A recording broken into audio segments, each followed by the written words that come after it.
Welcome to Public Space One Close House, and welcome to Slamavision. Give yourselves a hand for being here tonight. All right, we are going to hear from 16 lovely poets tonight, but before we get into that and ground rules, I want to introduce myself. I am Kelly Forkenbrock. I am a practicum student with Iowa City Poetry. I'm also a public services librarian at North Liberty Library, so support your local library, please. All right. And I am so humbled and honored to be your MC tonight. So before we get into ground rules, I'm going to have my colleague, Annie Craycraft, who is also working on behalf of Iowa City Poetry, to make a couple of announcements. So like Kelly's, I don't know how a microphone works. Like Kelly said, my name is Annie. I'm the librarian with Iowa City Poetry's Lending Library. Basically, the announcements are, please check out our collection. There are about 400 books, and it's a growing collection back there behind the second entrance. We have a little display that is highlighting some of the poets that are in our collection that are spoken word, except written down, and also some things that are going to be highlighted in Mic Check Fest, which is next month, and and that'll specifically be some books about written by Patricia Smith and Ebony Stewart. Thank you. I knew the first name. Yeah, so please come check it out. I'm at the table right there. You can talk to me, and I can answer any of your questions or get you signed up. Thank you so much, Annie. Next up, I want to bring up someone very special. It is John Kenyon. He is the director of the Iowa City UNESCO City of Literature. He's going to come up and say a few words as well. By the way, I wanted to note Kelly is also on my board, so she is connected to all of the organizations here, so thank you for that. So I just wanted to explain a little bit about the international aspect of this, because I know some people are wondering, say, how do we participate in an international slam festival? So we're a UNESCO City of Literature. Who knew that before I just said that? Good. Oh, awesome. My work is done.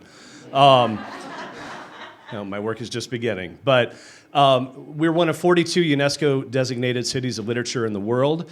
And one of the things that we do as cities of literature is to collaborate with one another and look for different ways that we can collectively program. And so in this case, this is an international slam festival that started in 2019.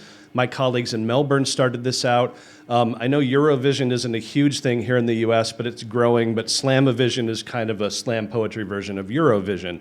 And so the idea is that poets from cities of literature around the world would participate in slam events in their cities. They would be recorded. A recording of the winning slam poet from each event goes to an international competition.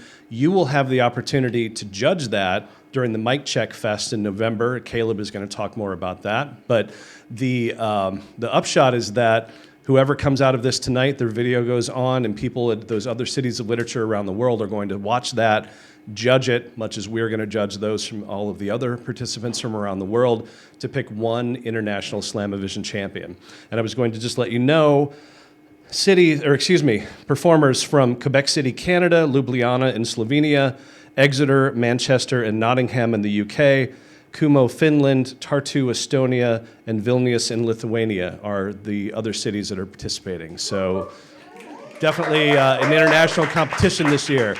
So with that, I will be done. Thank you very much, and on with the slam. All right, and I know that I didn't have her on my script to introduce her, but I just want to say a shout out to Lisa Roberts back here. She is the director of Iowa City Poetry, one of many people that made this night very possible. So let's get into some ground rules. So we're going to have 3 rounds, 3 minutes each. 3.5. Let me get that together, because people told us it was 3 minutes. 3.5 minutes. If you go over that time, you get a 10-second grace period, and then the deductions begin from there. So if you try to get it done in 3.5 minutes each during each of the 3 rounds. We do have 5 wonderful people who I begged them to be judges tonight. And they are out there with their dry erase boards. So they will be judging. And let me tell you, these are people who enjoy poetry. These are not experts by any means of poetry, but they are here because they want to hear from your talented voices and see your talented faces up here, okay? Also, audience members, participation is required here tonight. That means you need to do some snapping, you need to do some clapping, you need to do some grunting, you need to do some yelling, okay? All right. And then we do ask that you don't boo the poets. Do not boo the beautiful poets, but you can boo the judges. Now, you can do that. But we do want you to respect the poets. Each of these 16 people coming up here tonight are showing their souls, giving you their words, their creativity, their time, and their space, and we're sharing that with them tonight. So let's go ahead and get started. Our first poet, I have to change it up a little bit here. I know I told somebody they were first, but you're not first because the person that I'm bringing up here does need no introduction. I think we all know who this lovely soul is. Caleb Rainey.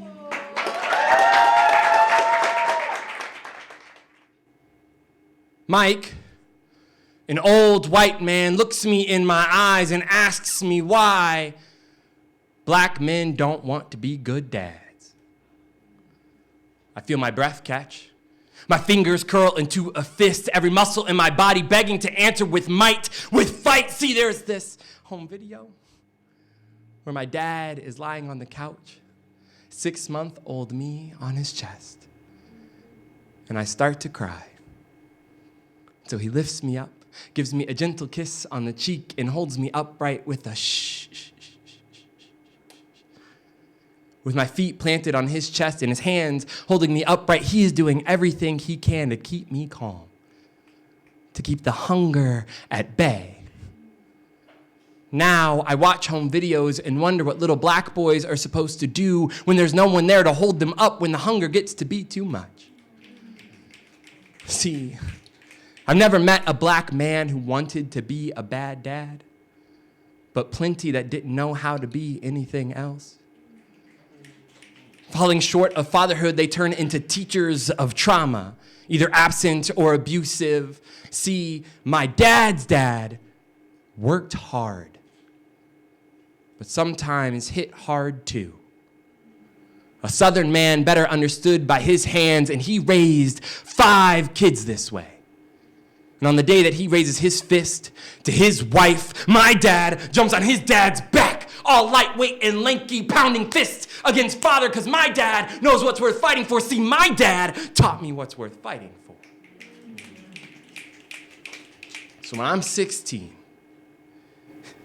in my bed, crying because my girlfriend is carrying our baby inside of her like an unexpected gift, I find the strength to tear up the receipt. No returning to sender, I will fight for this fatherhood. And even though God's postal service permanently delayed that delivery, I can tell you with complete certainty that I would have died fighting for the title, Good Dad. Next up, for their 3.5 minutes of fame, Charlie Hall. In case anyone forgot about 2020, quick refresher. Australia's wildfires were so bad the sky turned red. Murder hornets came to America. COVID quarantine lasted a year. India had a nationwide locust problem. California saw Australia and said, check this out, dog. We almost started a war. Family members died in hospitals, and families weren't always allowed to say goodbye. When my best friend stopped taking care of themselves, her parents' voice box didn't know how to unfold and beg her to eat. When our people were dying, our insides festered.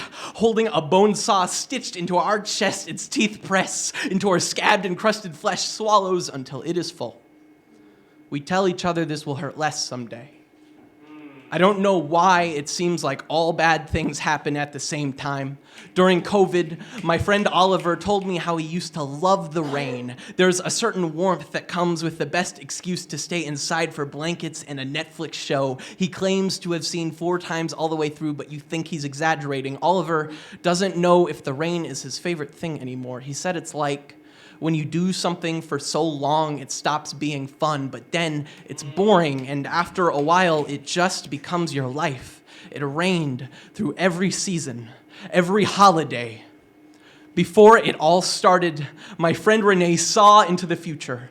They knew it was going to be a while, so they decided to raise 8 puppies till they could find other homes, which is kind of like deciding to call your hobby fire and telling everyone you're going to keep it alive for months. Renee made busy their happy. If smiles are a way to pass the time, how many times did teeth show during COVID? The times it's hardest to run a food pantry are when they're needed the most, held together by so many different hands, young, old, missing fingers, different colors. It's hard to know if you're smiling or not behind a mask.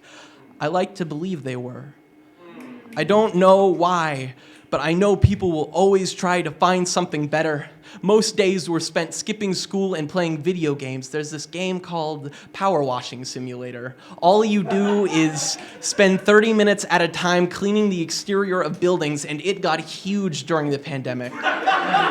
I used to think it was sad that virtual cleaning got more popular than movie theaters, but now I think it was really all about keeping preoccupied. It's like we turn ourselves off by keeping so busy we can't think, and maybe that's what the trick has always been.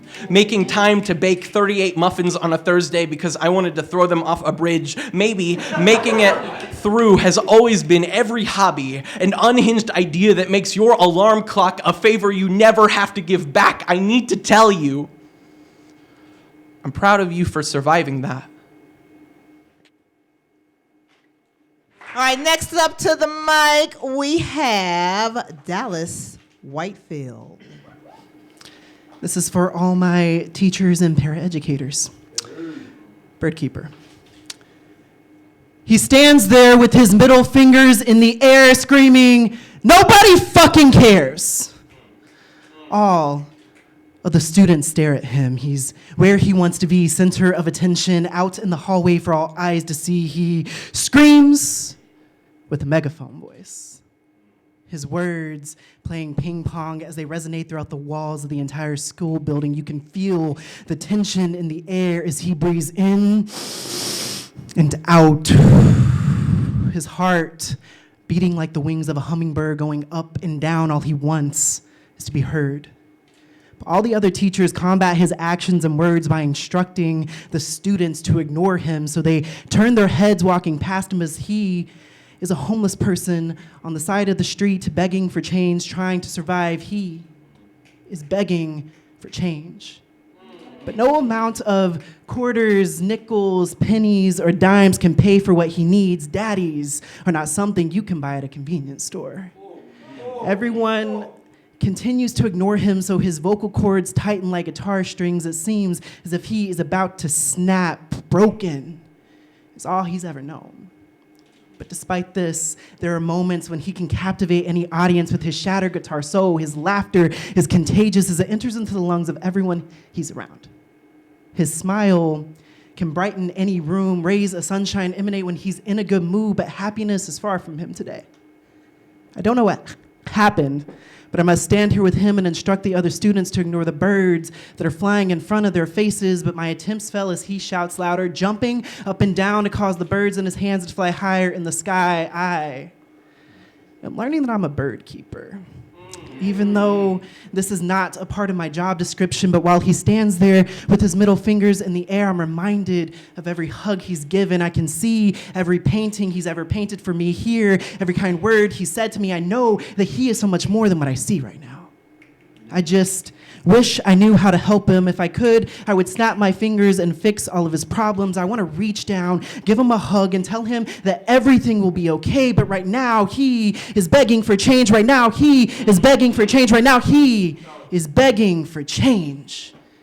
And all I can do is give him what I have in my pockets, hope that this will be enough for him to purchase what is needed for today. All right, next up to the mic for 3.5 is Quinn Wilcoxon. This one rhymes. I'm not really sure if I can sit and write these words, the thoughts that I be having, but the messages be blurred. I try to make some sense, but overthinking makes it worse, and I lie awake and try to rid my spirit of this curse. I have these dreams, these premonitions of my life being taken. Different ways I can't remember, but let's not be mistaken. The one scenario, it scares me, though my body starts shaking. Let me explain myself right quick, hope you don't think that I'm faking.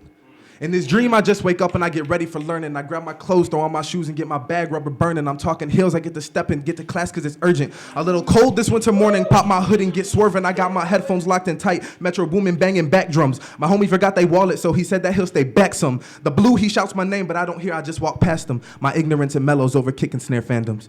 The blue rolls up, he shouts again, Skull Candy blacks the sounds out. I cannot hear a thing. Blue says, how is he not found out? My skin is cold, my pigment bold, hazelnut complexion. He aims his gun, a fallen sun, another black man down. Now it's typical, it's physical. I feel every shot. I'm on my back, my essence dripping on this brown cement top. The Pedmal stained bloody red, every day a reminder. Did y'all hear about Quinn? Heard he was killed by that cop. My mom finds out she's in shambles now. She's on the next flight. I understand the pain she's feeling when Jermaine lost his life. She can barely stand to sit. She thinking cannot be true. Not exactly the same feeling, but the message is right. Please don't mourn me. Just rejoice and tell my story. This song's inform me. Please don't worry. I'm writing my allegory. Put none before me. Until you listen to my wishes, I have some presents and requests, so please just take a seat and listen. I don't want a funeral. I want a memorial. Speaking on my faults like a joke in auditorial. My head was in the clouds and I'm not talking metaphorical. And now I'm really up there, stratosphere, atmospherical. Just have a little roast to sit and boast about the things that I love most. My candy sweetened heart and my dreams about the coast. I want fuffernues and cake, lemon squares in my wake. I want wings traditional and margaritas to make a toast. I want the 6 to dress attire made from troopers from the movies and my father to be in all black like Vader, ain't that groovy. Need my siblings having fun, eating pie and drinking smoothies. I want a pool, a jacuzzi, or a pool, trampolines, a bounce house, and a jacuzzi with my favorite music played all day long. Hear my sorrow and my joy in these sweet sour songs. Play some oldies and some new ones and make sure love goes on. And if you happen to play country, make sure it's Luke Combs.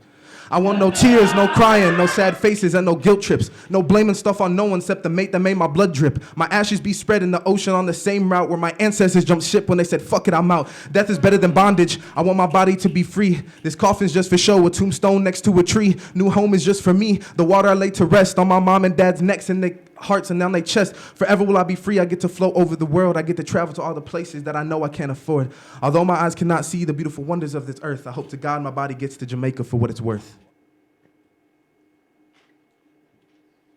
Next up, we have Isabella Strauss.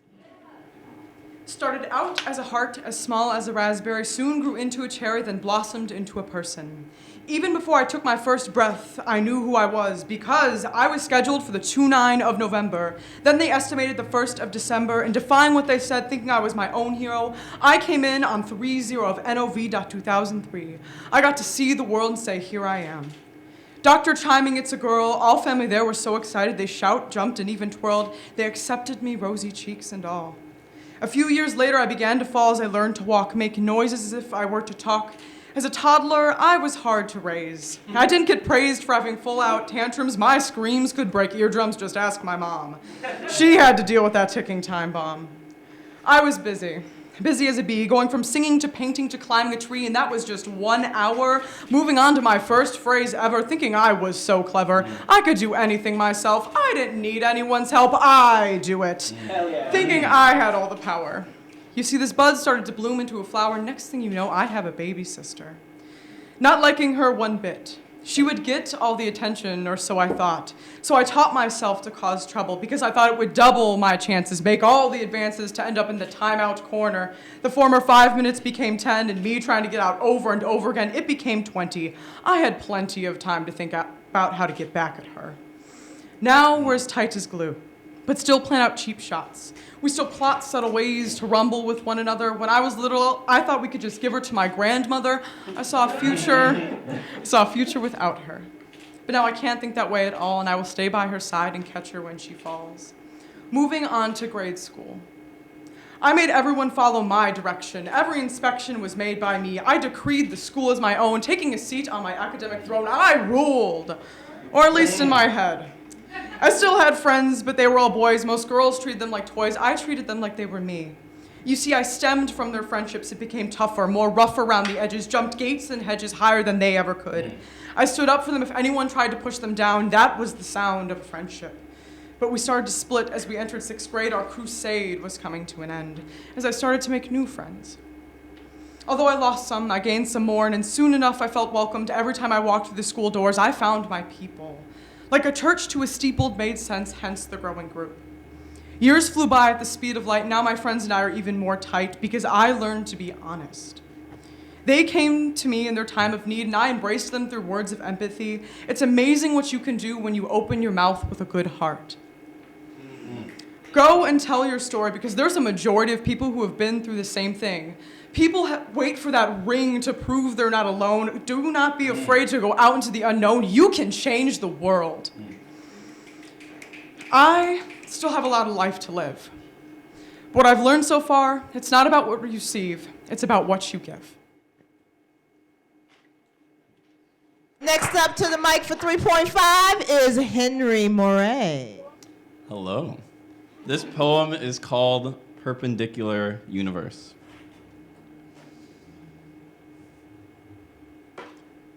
How you do anything is how you do everything. So if I met myself in an alternate universe, he'd probably catch me at a bad time. I'd be doing laundry 'cause I let my problems pile up until you can see just the tip of the iceberg. My clothes would be mountain high, detergent flowing down it like a middle school volcano project. But when I see my alternate self enter the room, I would skip steps and leap into the air like John Morant and do a layup into the laundry basket, hoping to embrace myself in a bear hug with the might of a grizzly, until I look in your eyes and I am met with a glare that sends chills down my spine, and I begin to understand we're polar opposites. I'm a people pleaser, and he's the one with the backbone, so I freeze frame in the air when I realize he can't bear the sight of me. He knows my dirty laundry intimately. He smells the bleached skeletons in the dark void of my closet.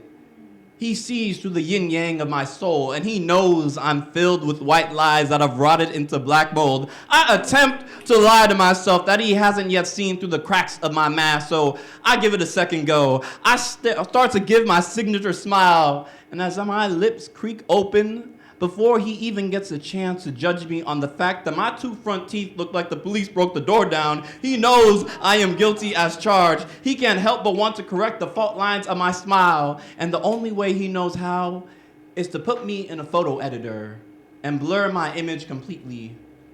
He is so disappointed in me that he'd hit Control-Alt-Delete before my grin can go wide enough for him to see the left dimple on my cheek. I thought it'd end up this way.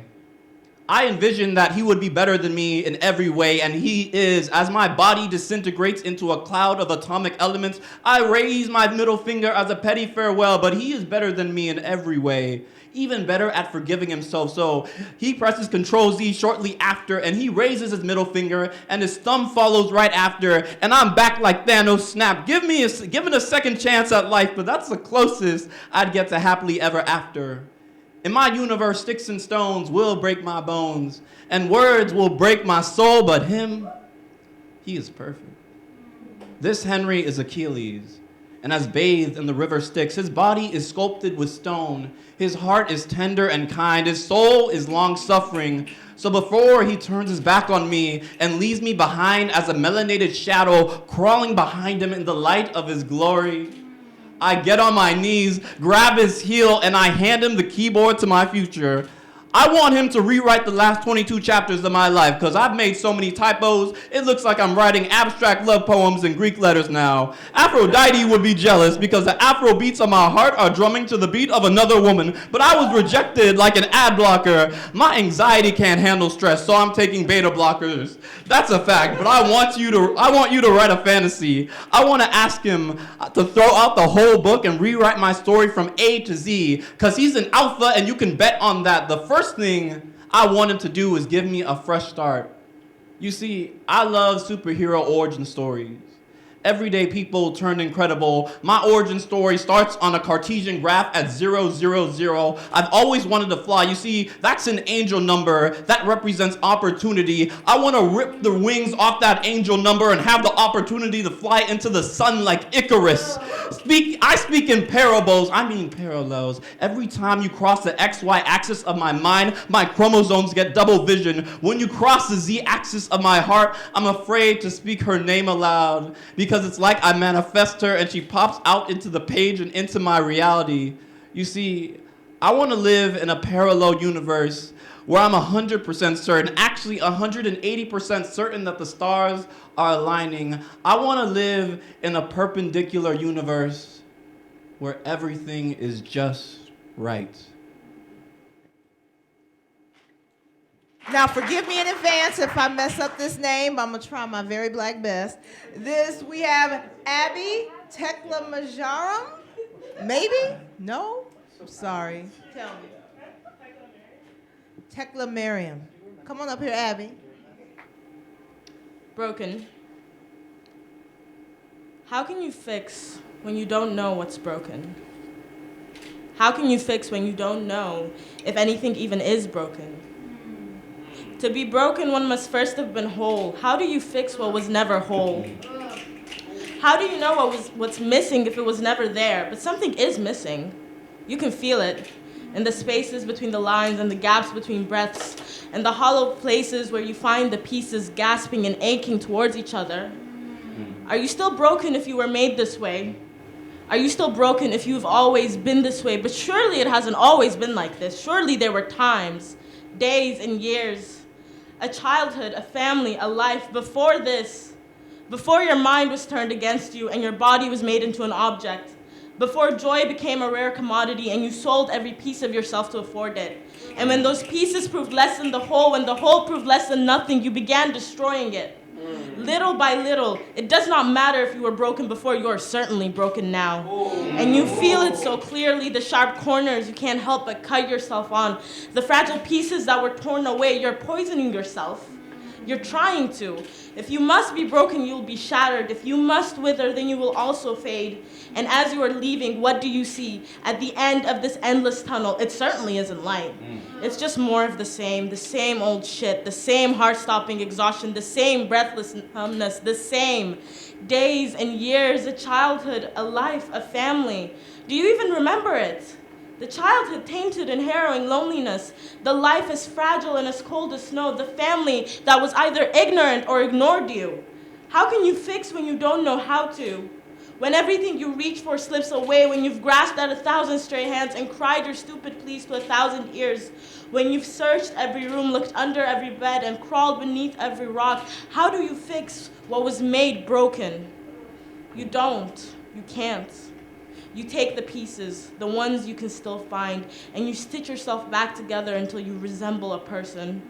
Fill in the hollow places with the poison you ingest and inhale, with the people who never stay, and you try, and you try, and you try, until you can't try anymore. Next up, we have Sam Yu. Addressing the stoic Asian kid allegations, I'm emotional as fuck. I get away with crying in public because no one ever notices. No one knows what it looks like when Asian kids are sad except for us, so we sob in secret. What is the point of watering a monolith of stone-faced people, the model minority myth? Dries my tears, wears its heartlessness on its sleeve. I've cried in a crowd full of no one that looks like me, because no one looks at me. The Chinese instrument, known as the erhu, can create a crescendo using only 2 strings and a bow.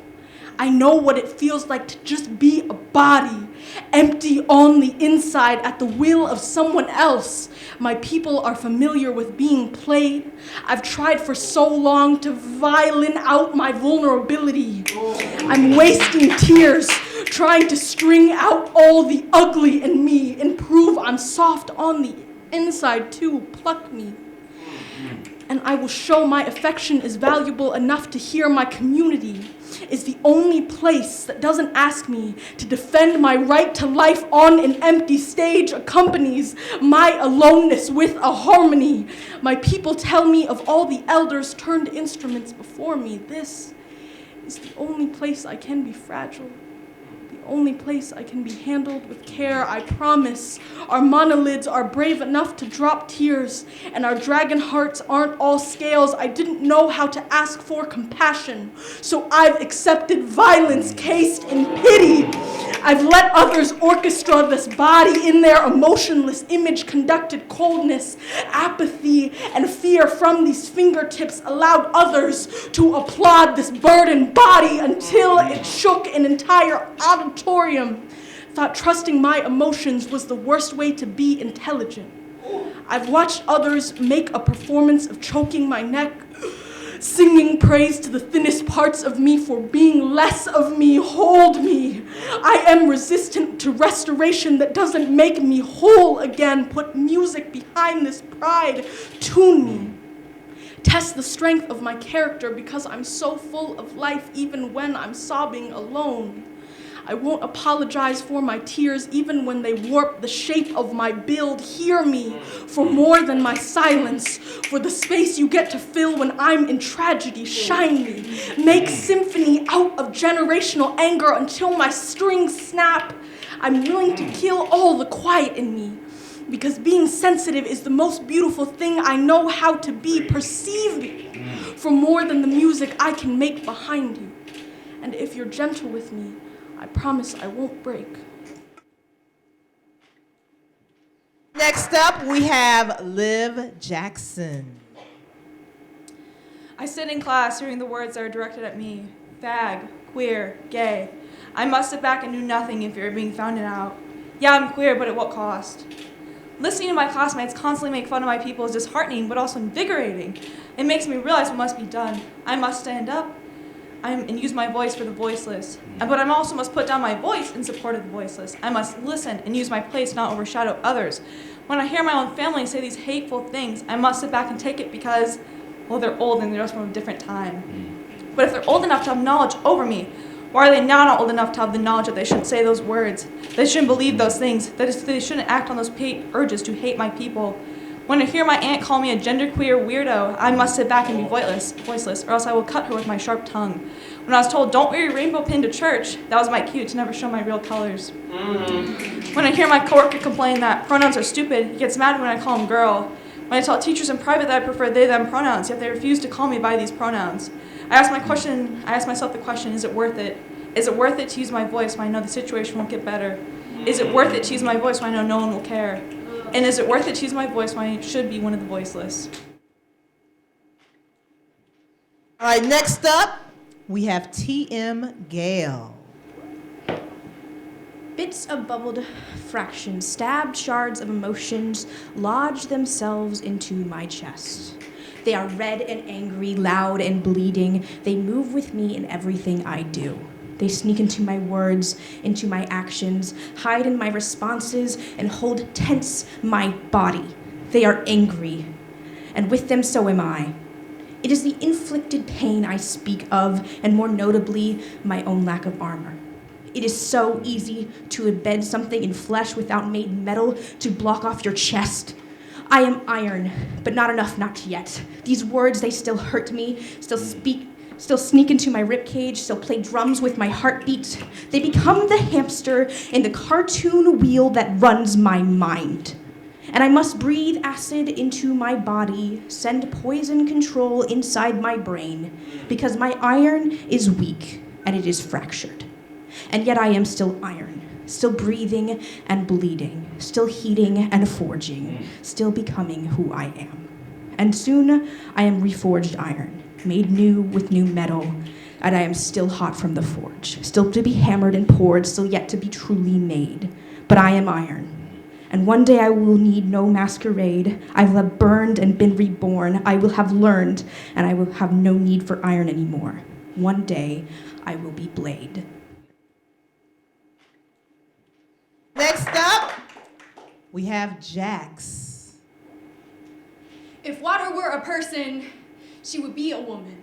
strong, and often underestimated. If water were a woman, she would be a mother, because everyone needs her. She nurtures life, and she doesn't have the rights she should. She is able to shapeshift to whatever environment she is in. She does this for her safety and the safety of her children. She tries to do everything and be everywhere all at once. She is juggling so many different titles. Mother, hard worker, activist. She is working with her best friend Wynn, trying to make the current events. They are both trying to escape toxic relationships while being used for their power. Why don't we respect her? She gives us life, and all we do is pollute her with advice and opinions she didn't ask for. She can't tell who she is anymore with all the artificiality, or which thoughts are hers and which were gift-wrapped in plastic bags. She is melting under the pressure of not having rights to her own body. She is crying out for help, but no one is listening. Protesters gather in the streets screaming for old white men to listen. This is just the beginning. She will continue to lose rights while she fights against impossible standards for purity. If we don't listen, eventually she will overflow. If we don't listen, she will refuse to be ignored. She will not stand for inequality. Even if we keep trying to kill her, she will never stop fighting back. All right, next up, we have Kelsey Bigelow. Digression. Writing is the last thing I want to do. I don't really know why this is, because writing is the only thing I need to do. Maybe it has something to do with the fact that shedding a layer of your heart and molding it into words on a page for all to read means molding it into words on a page for all to read. Maybe it's because I've been actively shaping my self-esteem into a genuine mirror of a mastered smile, and everyone knows that a happy poem is almost always an oxymoron. Maybe it's because speaking the dissonance of my soul breaks the innocence I've learned to portray and ruins the ignorant ears of those who think they know me. Like the ones who ask why a coffee snob like me hasn't had any coffee yet today and it's already 11 a.m. I say nothing, and I turn to my notebook and explain to the page that I haven't had coffee because I haven't had a full meal in a while, because I haven't had enough money for such a luxury, and so I drink water to ignore the rumbles and to say thank you to the years that I struggled with anorexia, because they taught me how to fake my health. They taught me how to get through a day without fainting in order to get the body I thought I was supposed to want. A body that men would want to touch, not take, but they didn't take, they stole. They stole a body I grew to loathe, but then again, I'm told to be grateful for the body that I'm in, because the body that I'm in has so much built-in privilege and has become translucent. But the thing about being translucent is that no one sees me, which means loneliness goes to bed with me and shapeshifts into the depression that is my body. I digress. This is why I avoid writing. Because only after reading my own words do I begin to sort trauma from struggle, and only after reading my own words do I realize I've got too much to write about. Next up is Tiana Warner. An activist manifesto in the back of a paddy wagon. Looks like the homies chant for me to spit a poem off the brain while we all cuffed on our way to the jail. Looks like we all ended up here because I had a warrant out for my arrest, and I kept getting threatened to turn myself in, so I did, but not without an audience, not without a disturbance, and not without news crews asking my last words. An activist manifesto in the back of a paddy wagon. Looks like we in this bitch because it was a protest outside to support me. So they had to scoop up a couple of the homies too. We all here because I spray painted a squad car and they got proof. But I wasn't trying to hide shit. And I wasn't finna deny shit. An activist manifesto in the back of a paddy wagon. Looks like we calling the pigs what they really are. Murderers. On they fancy ass pig pen on wheels and red paint, they may have caught me, but that ain't stopped me from spitting a poem in their faces while they transport us to Polk County Jail, make us out to be criminals for telling the truth. An activist manifesto in the back of a paddy wagon. Looks like I'm here telling y'all about it when they really tried to pin me with 10 years for a collective act of love. But here I am with my degree now, on probation still, Because they evidence didn't really mean shit, not when they can't back up a felony charge with it. An activist manifesto in the back of a paddy wagon looks like they had to drop them charges because if it was Becky's car, it would have been simple vandalism. But since it was the government's, they tried to up the charges on a bitch. An activist manifesto in the back of a paddy wagon looks like we already had the mutual aid number memorized in our heads. Because this ain't the first time they tried to cuff us over some dumb shit. My first call out the jail was for the community to pay my bail because we really bout this. An activist manifesto in the back of a paddy wagon looks like I've been here before, but not without a fight and not without some bruises, because pigs like to play dirty but don't like their name being dragged through the mud, very contradicting of them. An activist manifesto in the back of a paddy wagon looks like I'm in the back of a paddy wagon a second time for believing black people are supposed to live. How radical of me to think we ain't supposed to be dead. How radical of them for not killing us instead. An activist manifesto in the back of a paddy wagon looks like a poem I'm lucky enough to still have the breath to spit. All right, next up to the mic, we got Rosie Terry. So backstory, I just got to the hospital after 2 months of inpatient anorexia. My religion. Anorexia, you are a constant companion. I worshipped you with everything I had in me. You became my religion, a safe haven, crucifying me on your cross until I was too deep in. I prayed for your forgiveness, and in return, you promised to resurrect me into a pure and better life. You convinced me I didn't know who I was, that I was nothing without you, but that's not true. I'm kind. I like everything green and brown. I hate having the hiccups, and I love hiking. I'm sentimental. I've kept every letter people have given to me since I was 8 years old. I cry when I'm angry, but rarely when I'm sad.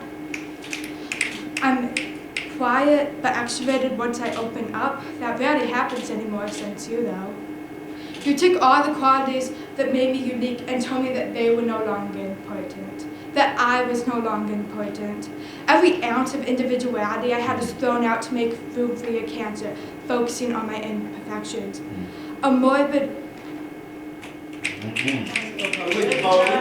clump of morbid, messed up thoughts metastasized until I was under the growth's control. You killed me trying to save yourself. Every meal skipped made you stronger, while every pound I lost made me weaker. You convinced me I wasn't enough, yet at the same time my body was too much. You were a master manipulator, tricking my mind into believing the warning signs were triumphs, that hair falling out in clumps was a good thing, constant fainting meant I was doing something right, and the bruises that covered my body as like tattoos was a downright victory. All the ugly parts of you were turned beautiful under your tainted lens, and now I have to deal with your consequences. I have bald patches on my head that I can't stay warm.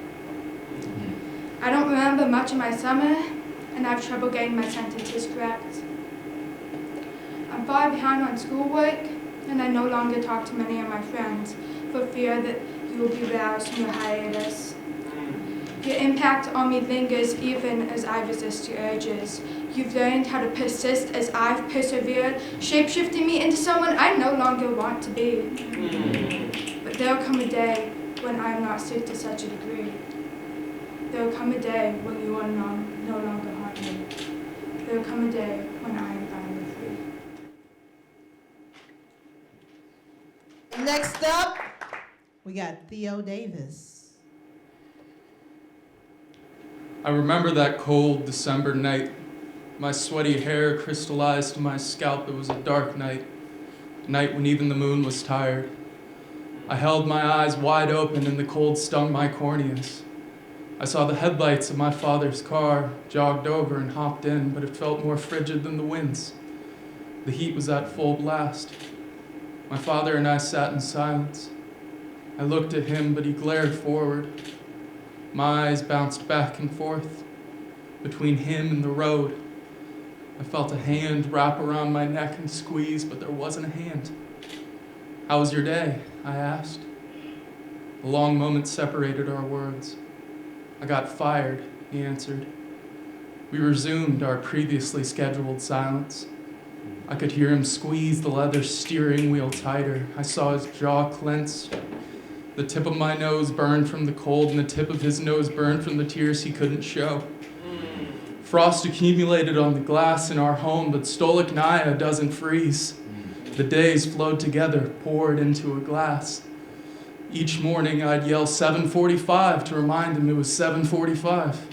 He'd drive me to school and I'd imagine what he did alone in that house. I thought he sent emails or listened to records or removed the ribs from old wooden ships. He didn't have time to drink, I thought. Summer came, the cold didn't leave. My mother drove me to football at 5:45. Summer school went to 12:30. I'd get home and that house was empty. I wonder where Dad's at. I'd hear him jostle his shackles and leave his room at 1. I couldn't remind him when it was 7:45. What did he do in that room? The days flowed together, poured into a glass. I wished to come home to a pile of bricks or a pair of dogskin boots. I made these, I wished he'd say. At least he left his room. I found an empty bottle under the couch and gave my father 500 lashes. You're just a prisoner, I'd spit into his ear. He'd pray for mercy. Then he'd drink and strike me with his reed. We'd bicker and scream at one another. Neither of us forgot those loud nights. They were all I saw, all I heard, until the last night. The sight of his yellow, tear-filled eyes, jaundiced skin, thinning hair, pulsating body from the tubes of the dialysis machines froze to my eyelids.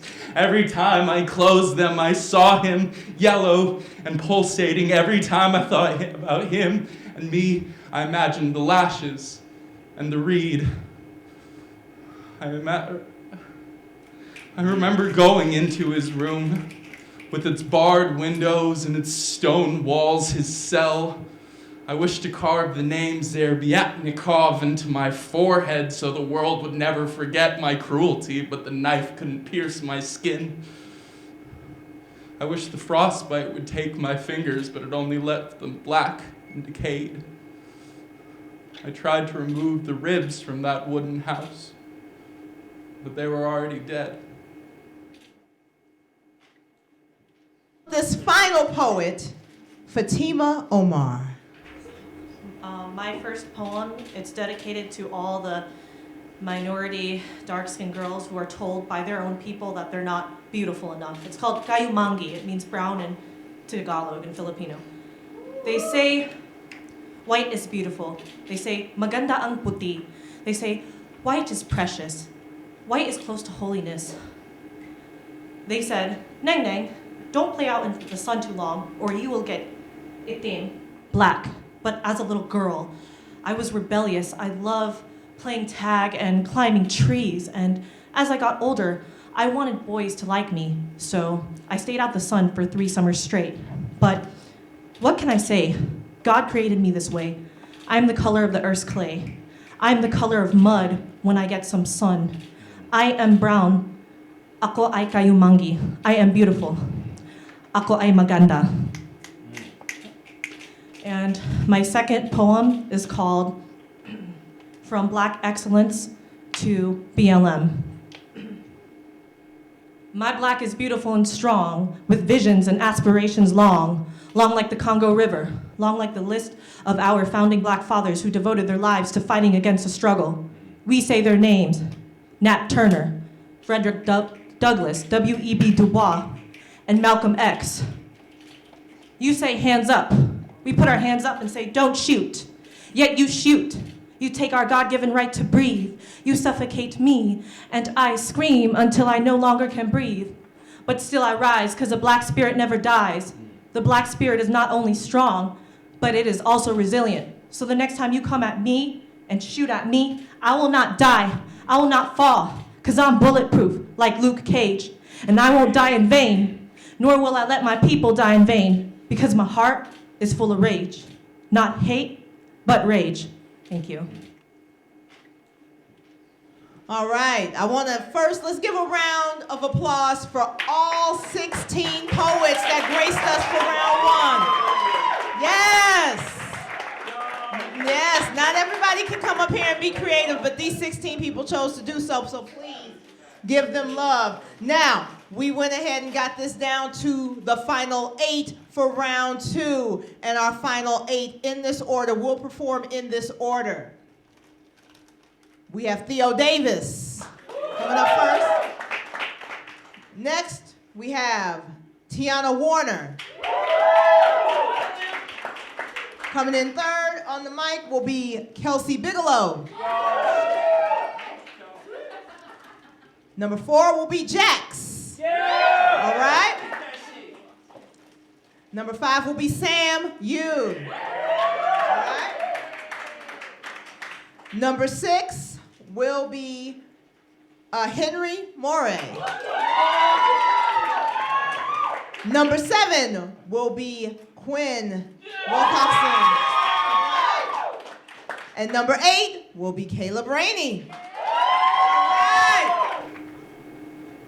Imagine our democratically elected politicians snorting lines of white power. Suspicion, Senate paranoia goes down sour. Rennet coat cheese makes their nose bleed. They have no more crocodilian tears to plead. Filibuster gridlock, additional deeds shock the people with viral narco greed. Imagine the snapping turtle minority leader and the giggling gingivitis mouthpiece of the divided house grinning when they hear another unarmed child of the red line was handcuffed, busted, bludgeoned, and battered by a badge-toting stormtrooper, tattered puke Congress, preens Philistinian fiends with their phallic nuke. They only see green. I bet their septums dissolved years ago. Good show. Throw more funds at the setting sun over our bloated armada. They're all masters of war, sex workers for the super PAC complexes, citizens united, hexes and ballots cast at the naive, bullets perforate the torn moderates. How they dress so formal to play their legislative charades and attend their galas touting white fabric tirades.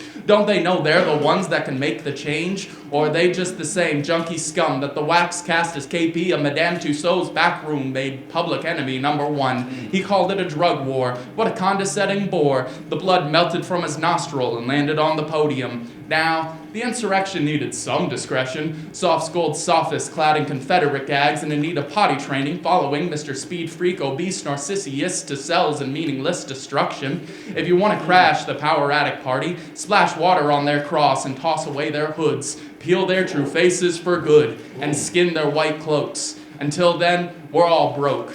And this is why I smoke. Each toke I draw enough smoke soul elevators to unleash my inner hi-fi dictator. I blow clouds of mad shamanic ritual, images of my habitual hegemonic instincts to enslave my inner deviants. I voted for Biden. I'm hiding from my truth. Glistening coins have made me Judas. Shining drops of drool and piss trickling down my lips. Maybe I'll hang. Or maybe I'll reign supreme over myself. Maybe I'll become peaceful and serene, and the freed knees that live within would build psychedelic pyramids where I could rest my spleen.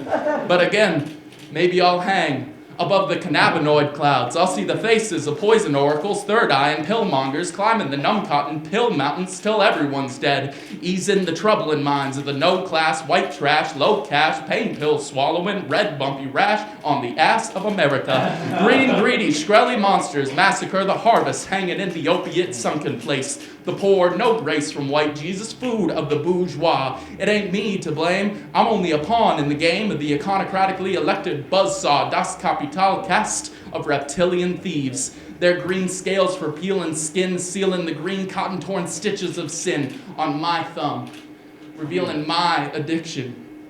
Who am I to call for change without understanding my unconscious afflictions?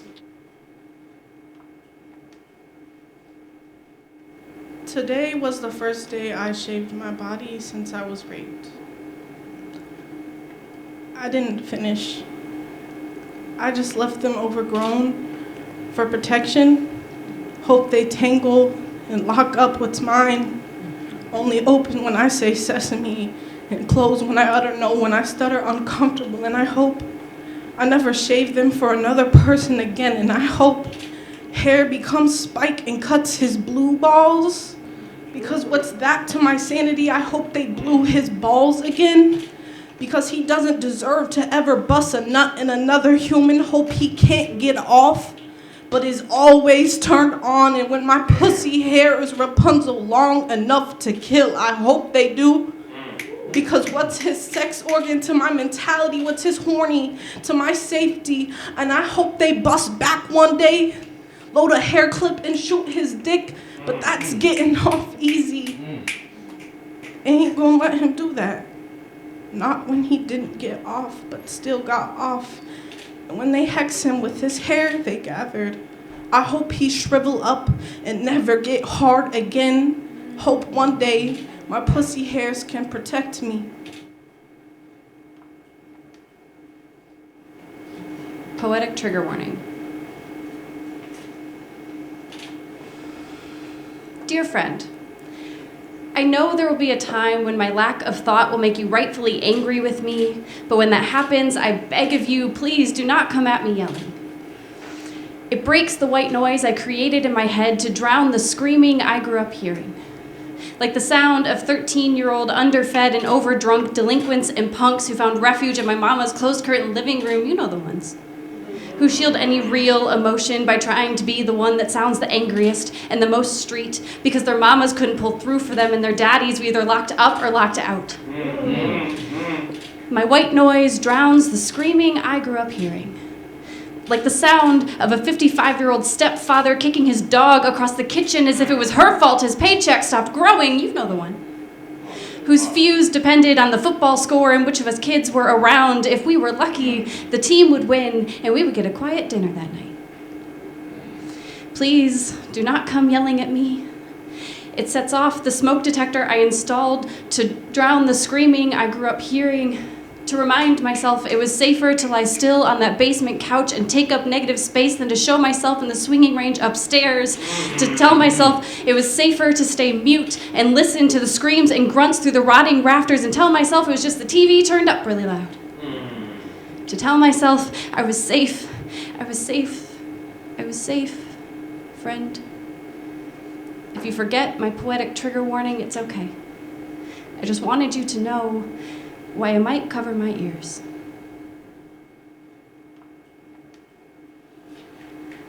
I can't tell you the amount of times curiosity has gotten the best of me and I've looked something up, but the only result is the number for the National Suicide Prevention Hotline. I promise I'm not trying to kill myself. Only thinking about what I would do if I got the urge. Preparing for the day I need more covers than my blankets. In the compression therapy of 6 feet of dirt, these lungs would not inhale, they would only sigh with relief.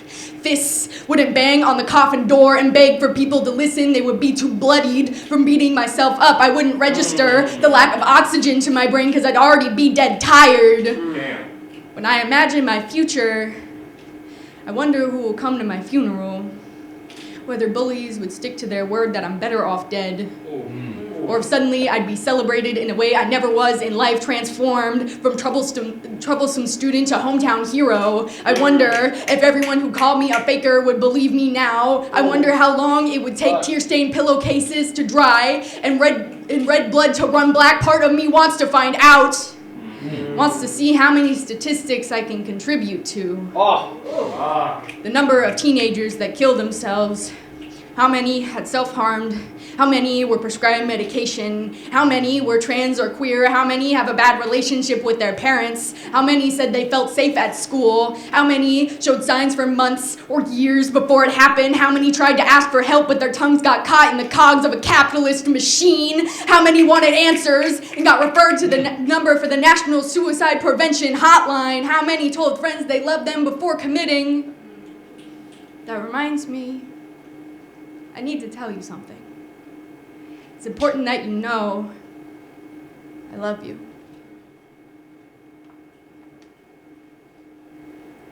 The people's response when Des Moines cannot afford another killing. This is not a community fridge, it's a coffin. For all a representative's empty promises, Poverty is only fruitful when it's campaign season. This city has been rotting since before legislators could blame it on the unhoused, before the legacies of black homeowners were cast in Polk County concrete, before being a landowner was a title worth burning for. When a fridge falls in the middle of a food desert, and no one is humble enough to keep feeding the hungry, does that make any of us human? When our city council refuses to repair the living conditions of our poorest neighbors, they remind us that gentrifying property has always been more profitable, that the line between radical and disposable has never been finer in our city. The sidewalks weep more than our elected officials do. This is not an urban garden, it's a morgue to prove the wives of Court Avenue can make anything pretty out of bone meal, out of leftovers, out of frozen remains to keep their cold hearts beating. They hoard propane and exploit another warm body to do their digging, call their $1 million emergency shelter a labor of love, then choose to only harbor harm, to let in abuse and assault, to uphold ableism, to craft another tool of the state that starves its people. Is this how you landlord love us? To death, to dehydration, the wealthiest people in Des Moines make a business out of eviction, reminding the houseless that hell could never be as hot as the conservative Midwest. Have you ever seen a sidewalk swept? Under the pressure of being a cheaper plot of land than a gravesite, the pavement is still wet, and the west side is still full of vacant apartments in the absence of a home. Tired mothers curse their curl patterns into a passenger seat headrest, praying for a campsite that won't burn as bright as the city's hate for the homeless. The governor's favorite hotel sits silently, so our youth sleep in their cars instead. The trunk is so full it doesn't slam anymore. They'll trade comfort and coming of age for steering wheel bedrooms and single night sleepovers, scraping the north side with bumper sticker knees, filling the passenger seat with their entire lives, knowing they deserve more than this vulnerable vessel to survive in. This is a government-approved death sentence, covered in tents and living room couches. What is time to a community stuck in something so cyclical? This is not a mutual aid breakfast. It's a final altar before the midnight chill makes a killing of our siblings. Okay, so this poem is called For Me and For You. It's a 4-part poem with a 5-part conclusion, but I'm stopping at the 3rd part.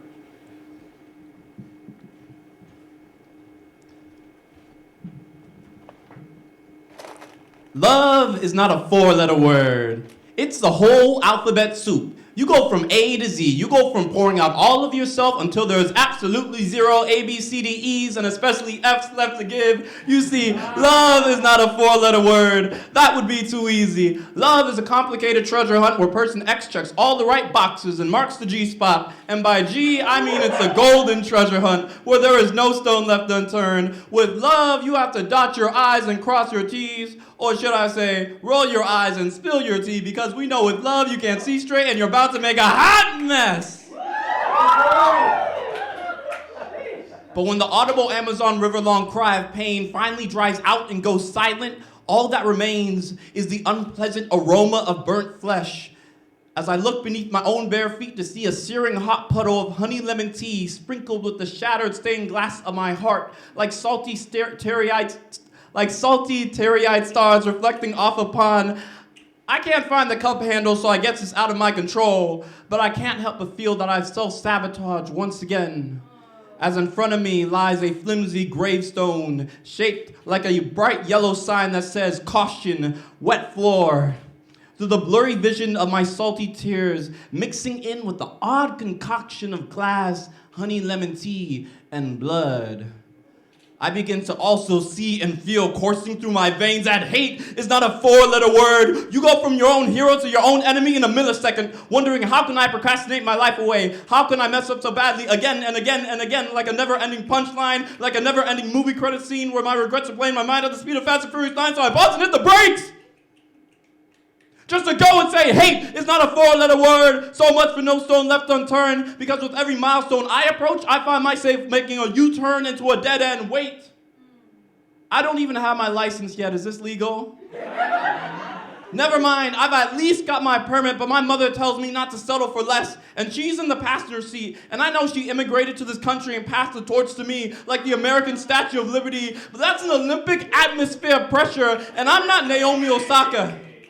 Or as the Japanese say, Osaka Naomi, I'm just me, so I'd rather use that torch to feel the warmth of her love, because hate is not a 4-letter word. I'm tired of getting burned. I'm tired of going from loving myself to hating myself and smelling the aroma of burnt flesh. But that's the irony. That's what's so funny that I just want to cry. You see, hate is not a 4-letter word. It's when I keep cold shouldering and stiff-arming my potential and dreams, and life retaliates by nailing me right in the funny bone. And in my other hand, I hold the torch like the Iowa Hawkeyes on a winning streak held the football against Purdue. Not quite meeting expectations, but the black and night disappears as the yellow flame of the torch illuminates the cold stone beneath my own bare feet. And I look down and see the cracked concrete, and I am tackled by nostalgia as I remember the carefreeness of childhood.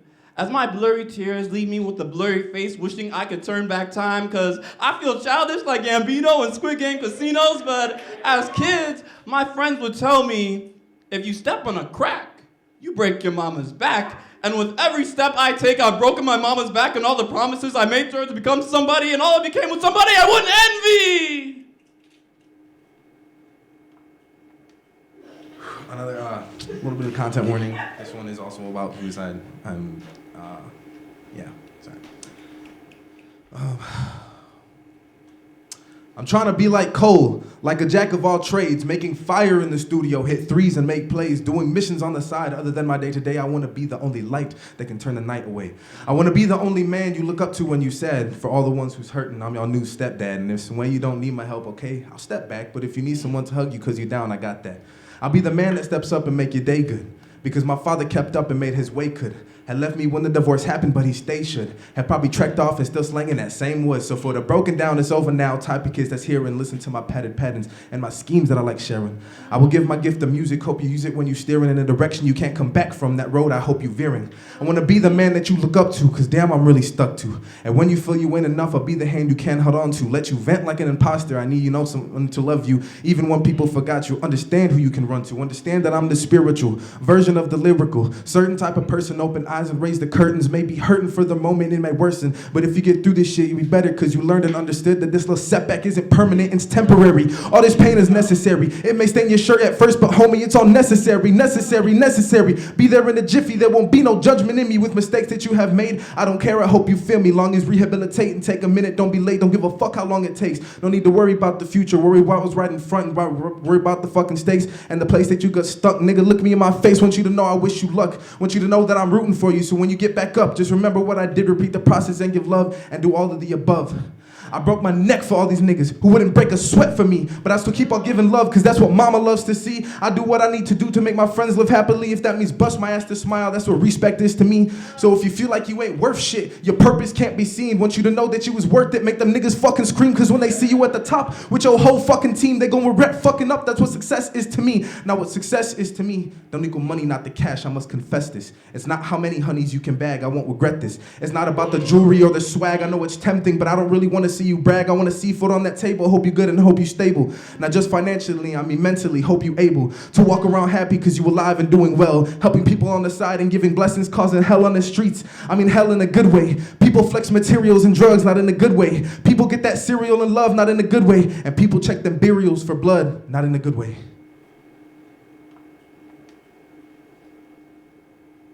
The funny thing about being black and depressed is white people never knew what to do with you, but now black people don't know either.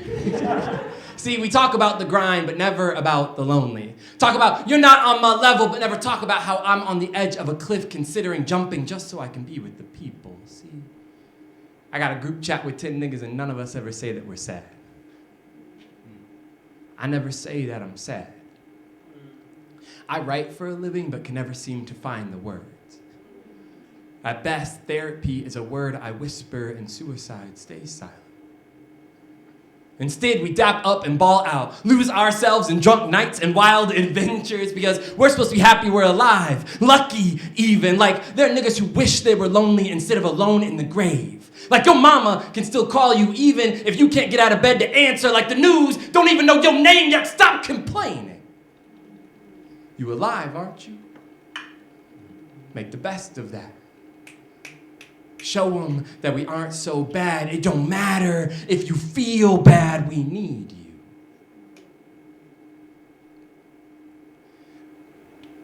But what about what I need?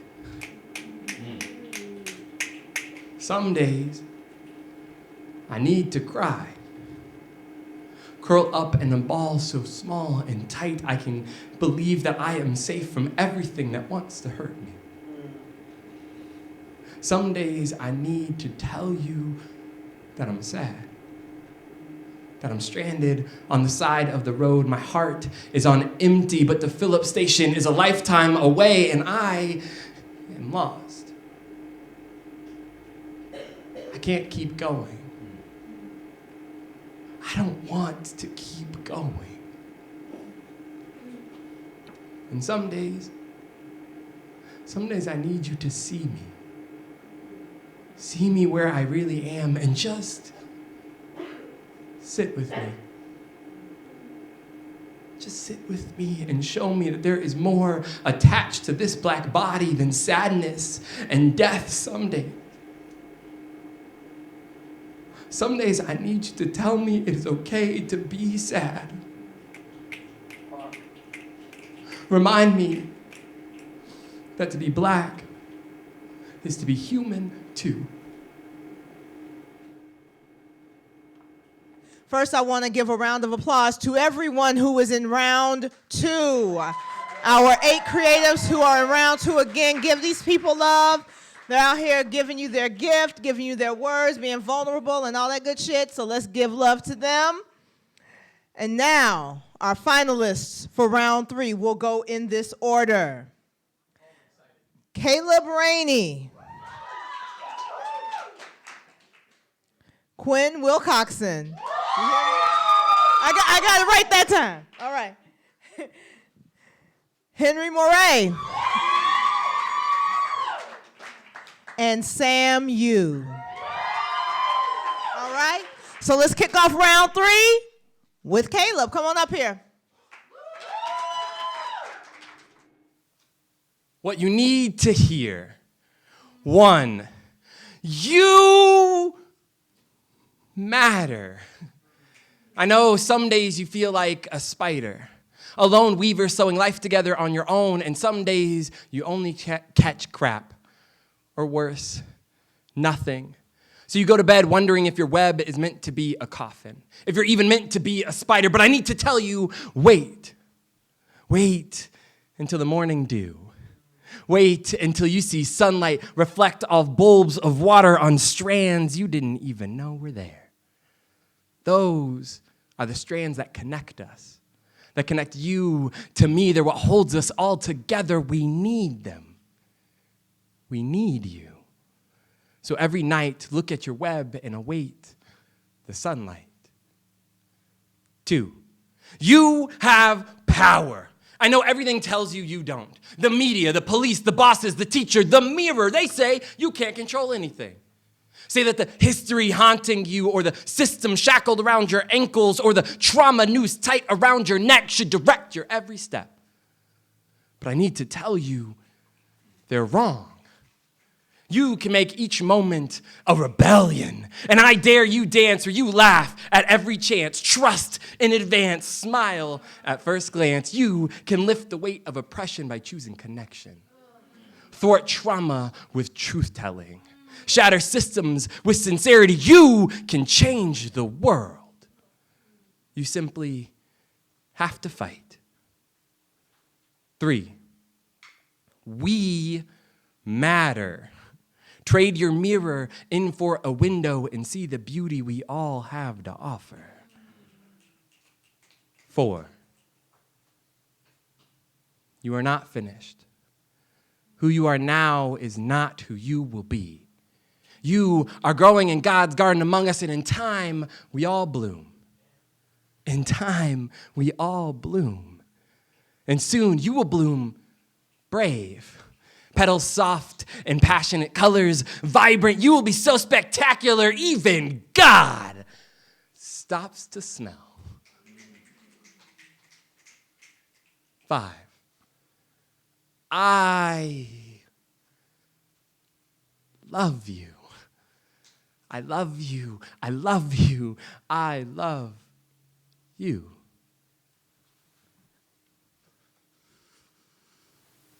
I wrote this. I got cheated on out of a 3-year relationship. And it hurts me a little bit, but this thing's called Love Is. Love is a myth, just a state of mind. Your heart beats and so does mine, but that's blood pumping through, no affection. Get a cut, no love, just infection. You set fire to my lungs whenever I'm with you. It's like I can't breathe, and that's the issue. You take a knife through my brain when your name pops up. Did you think of all the pain that you put me into? Did you think of all the nights that I sat alone, lonely and tired, sitting by my phone? I was waiting for a ring, future thoughts of a ring. Did you think of all the time that I spent at home, hoping you would drop in just to see me again? Throw my plans in the bin and said no to my friends, all the people I lost trying to make you smile. But please, baby, please, just stay a while. Love is an act we participate. Like a box of chocolates, no anticipate. Seems so simple, but we complicate. But a girl like you can't appreciate all those damn months I stood by your side just to find out all those times you lied. You slept with another guy. We could have broke up, but it tore me apart. I fell down and cried, and I wish you would have told me from the beginning. You said that you loved me, but you was fibbing. A life of lies is what you live in. A life of whys is what I live in. You ripped my heart out, and that's no joke. You went to fix yourself, but you left me broke. But when I think about you, girl, I swear I die. Don't ask me any questions, because I don't know why. Love is never ending, won't go away. It's stuck to me like glue. What can I say? What's with me and you? Why can't you stay? Girl, I've been thinking about you almost every day, and I got too much on my mind to pay you some. 1 year in and out, too overdone. Didn't we have love? Didn't we have fun? I made everything second. You were number one, and I think, what did I do wrong? On the brink of cutting you off in the sink, my heart fell off, and don't blink. Love already gone on my toes. Trying to give you love. No one knows why I'm from gone, but I know that you moved on. But I'm ghost, need to move on, and I'm stuck in enchanting gaze. No luck in changing ways. I love when you play your games, but I'm done wasting all my days and no home, because my heart is dead. Get the chrome, my eyes blood red. 2 in the dome, shot in the head. I'm alone, because love is dead. So this poem is called Deadline. It's like, I have trouble with deadlines, so it's a little choppy in the spirit of that. This poem has a deadline. Time slips through my fingers like sand slips through my big toe when I wear sandals on the beach. And you see, I wear sandals, not slippers, on the beach because life likes to catch me slipping. And on some days, I refuse to be sponsored by my own downfall. But on other days, my mind flip-flops. It's hard for me to comprehend. It's hard for me to understand when I'm under sand, when I'm under pressure by deadlines. I feel like I'm below sea level because when I'm ashamed and clammed up, I always see myself below your level. Even though I have a pearl within me, I only see the one gleaming outside of you. That's why I have to open my mouth so wide so you can see the one shining inside of me. It's not an inferiority complex. Trust me, it's not that complicated. Well, let me flip-flop. Maybe don't trust me. Just know that I'm honestly just a mess, and I just happen to make things more complex than they should be. I'm not proud of my ego. I'm not happy about being a lazy perfectionist. I don't put in enough effort because things feel too hard, but when I pull in enough effort, everything feels so effortless. I'm not a moron, I'm just an oxymoron. I like adding unnecessary but appreciated details like polka dots and stripes, so yes, I'm a busy bee, but don't let that info zoom past your ear like an insect. Don't start to assume that I don't get a whole lot done. Sometimes I just do a whole lot of nothing. So yes, the showtime is at 7 p.m., Beach House, a block from Zoltaire, if you're fortunate enough. So just for a second, I'll let you look through my perspective and let my peers peer into my fractured high mind. To put it plain, like Honey Oats Cheerios without the honey, I've got dreams bigger than my big toe that sand slips through. I've got dreams more wild than Bigfoot on the History Channel right before Ancient Aliens creeps up. I've got dreams with enough home runs, packed arenas, and pet dogs to make the Sandlot jealous. I've got sandbox dreams. I make whimsical castles out of sand in my imagination. My imagination so vivid, even the imaginary me, I imagine building it, but I fail to remember that faith without works is dead, and that my dreams are dying without a worker bee. My dreams are dehydrated without water, but I'm on the beach and there is only salt water from the ocean and salty popcorn from the theater. Maybe I should get in touch with reality and stop making my dreams out of sandcastles. Maybe I should start making my deadlines. After a year of extreme loss, my artwork hung in my first gallery at age 19. When asked why I choose to take photos of only people of color, of queer folks, of self-proclaimed fat models, of disabled clients, I respond that my work is an ode to their aliveness, to prove they exist here, that they are thriving. But when I tell strangers about my business, I don't tell them how I help the children of paying parents outrun death, how I use the same editing software for my uncle's funeral and my best friend's graduation in the same year, that my work is really about celebrating the living before they are gone. I fear the next time a memorial tweet is draped in my own saturated touch because I photograph my city's children like they are a dying thing, because the least I can promise their parents is that even when they have passed, I can bet their senior photos will still look great above the mantle, or in a wallet, or on the backside of their father's eyelids. I can love what I do, and I can still become less human in the name of my craft. I whisper to my fingertips that it is our job to create the most beautiful last memory, to honor the first time this child felt beautiful. I am a mirror of a body, a tripod for the gorgeous. I have taught myself how to watch the perfect sunset with a dying person standing right in front of it. I am grieving. And still posing someone for a picture, I am grieving. And still trying to edit my peers out of the grave in an impossible way. I'm wringing tears over dead students out of my business cards. I look down, and the camera tightens around my neck. Says maybe I should start working with someone that has a longer life expectancy. I'm not ready to be on my knees and make an altar of my own work, beg for forgiveness from my own framing, parallel with a casket, squeezing fists and fighting to force the film roll from my throat. What do I do with a remembrance photo of someone who trusted me to bring out the best in them? Is it too late to stop asking for credit? I can't have my name attached to this many dying people. A death rattle the size of a school bus breathes inside me, and I cough around the apparition of ghosts right in front of my lens. What do I tell a family about this person's touch? About their inner glow? I look past my cambered collarbones, and in my hands are an unlit candle, a deceased person's favorite color, and a list of my comrades' demands sitting in my palms. How do I keep ending up here? I think when I die, the first and last thing they'll want is my camera, to resurrect the only good parts of me I can still give. If the photos never stop being posted, I guess I never pass on, but until my clients stop dying, it keeps giving me a reason to live. The moment you've been waiting for, I know. Let's go ahead and talk about our top 3. In third place, Caleb Rainey. You have to come up? All right. All right. In second place, Sam Yu.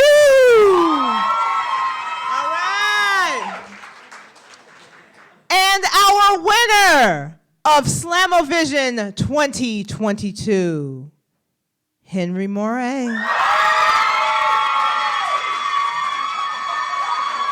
Yes! Congratulations! Did you want to say a few words?